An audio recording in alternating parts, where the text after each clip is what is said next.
Hello, hello, hello, and welcome to Let's Talk Love with Isla Lynn bonus episode. If you're here with me, let me know, do a hashtag live, and if you're catching a replay, do a hashtag replay. I come on every week, except for last week. I was actually sick, I lost my voice, and so I didn't get to go on and share this next topic with you. So I figured as a bonus for this week, we're gonna do 2 episodes, one today and one on Thursday. Might be 1 o'clock, might be noon, I'm not quite sure, I have to look at my schedule. But nevertheless, you're getting 2 episodes this week so that we can make up for the last. If you're brand new to me, I'm Isla Lynn. I'm an author and a transformational life coach for women over 30 who are looking to step back into a new relationship and are having issues with anxiety and maybe trust and really opening up to love again, especially if you've had history of toxic relationships, if you have had any type of heartache or heartbreak. And so it can be extremely hard for you to step out and open up your heart to love. And so I'm here to show you exactly how to do that because I've struggled. And now I have been with my husband for 18 years. So I got some tricks up my sleeve that I'm going to share with you today. But one of the topics that has come up over and over again is as you step back out into, hi, Shani. Welcome to the US if you're here.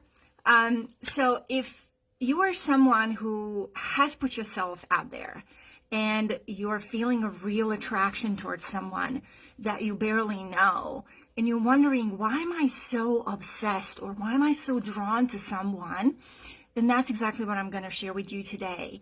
What it is that's happening in your body, as well as how you can get out of this trap. Because it is very easy to fall for someone, especially if you don't have the tools and the ability to kind of stop yourself and think rationally. Because sometimes we're on this love high that we can't really stop things and things can get out of control. I know I've struggled with that a lot because I am someone who was addicted to love and I wanted love. But I was someone who also, when she received the love, she would run away from love. So let me know if you can relate to any of this.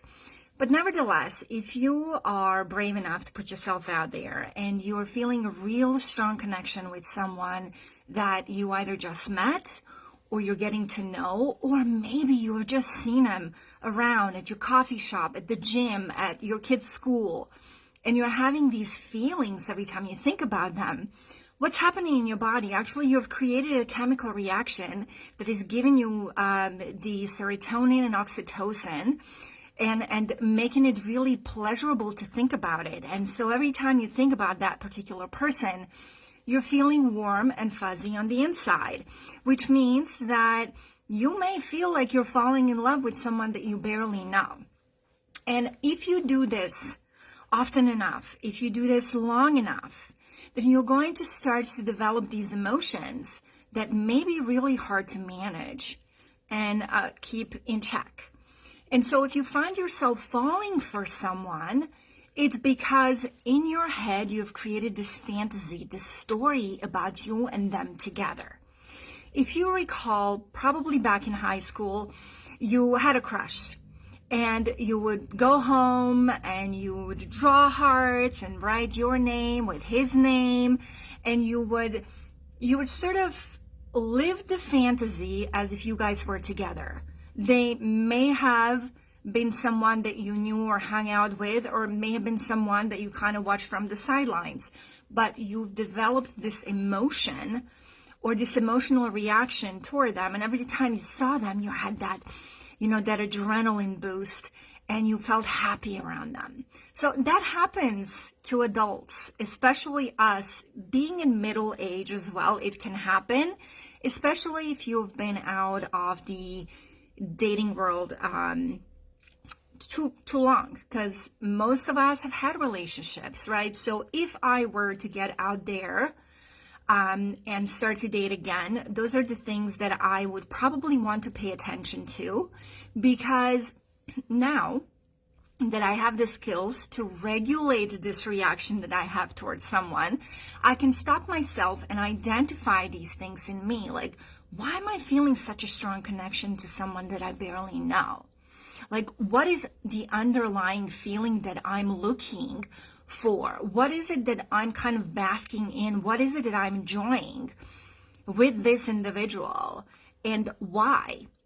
A lot of us don't really take time to self-reflect. And that is so essential if you want to create a solid foundation for your next relationship. So this infatuation has a name. It's actually limerence. Limerence is when you're obsessing over something or someone and you're feeling a really strong connection to them because you've created this emotional dopamine kick every time you see them. And if you want to pursue it, if you want to, let's say, go out and meet them and to kind of follow up on this feeling, it's going to help you. So if you're brave enough to, let's say, get yourself invited on a date and get to know the person, then you can assess whether or not this someone is really what it is that you picture them to be. And that really helps.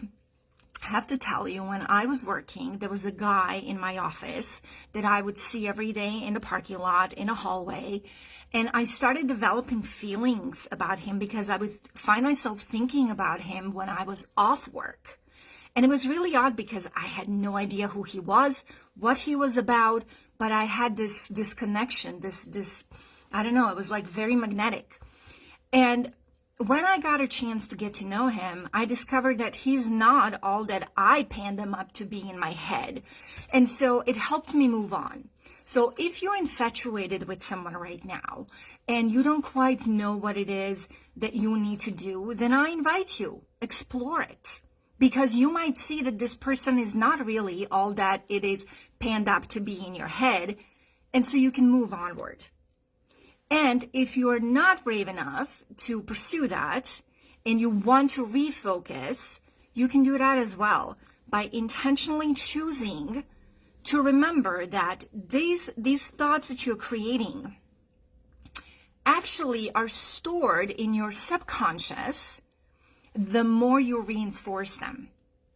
And what that means is, and it's been scientifically proven, that your brain or your mind, how some refer to it, cannot distinguish between things that you imagine and things that are actually in reality happening to you. It believes it all to be true. And that's what's creating this emotional connection. It's also creating new neural connections in your brain. And that's why you may find yourself feeling really drawn to someone that you barely know. Because in your head, you're already in a relationship with them. So I want to know, is this something that you have felt? How did you get out? And are you struggling with it? Because I struggled. I didn't know what to do because I would fall into this trap of falling in love or thinking I was falling in love with someone that I barely knew. So I kind of gave it my all. And at the end, I was either heartbroken or I was disappointed. So when you understand, when you learn how to regulate your emotion and how to kind of keep yourself in check, then you're not going to fall into this trap.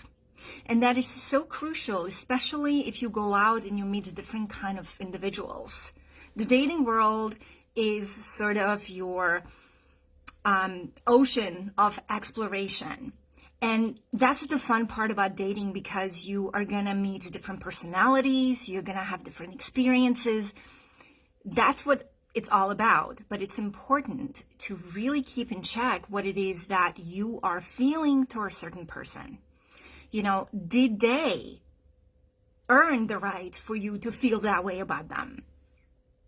So think about that. You're not powerless here. You have a choice. You can be intentional in your love life, and that's what you should be, because this time around, you're going into this with experience. You're going in this with a set of skills that you have acquired in your relationships up until now, so that you are not going to fall a victim to someone having chemistry with you or someone that you're infatuated with. You have a good head on your shoulders.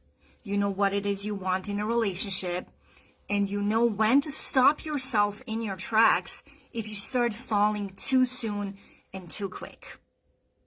It's really essential for you to meet someone, get to know someone so that you can determine if this person is actually someone that you can see yourself long term. Now, if you're out casually dating, you want to hook up casually, that's your prerogative.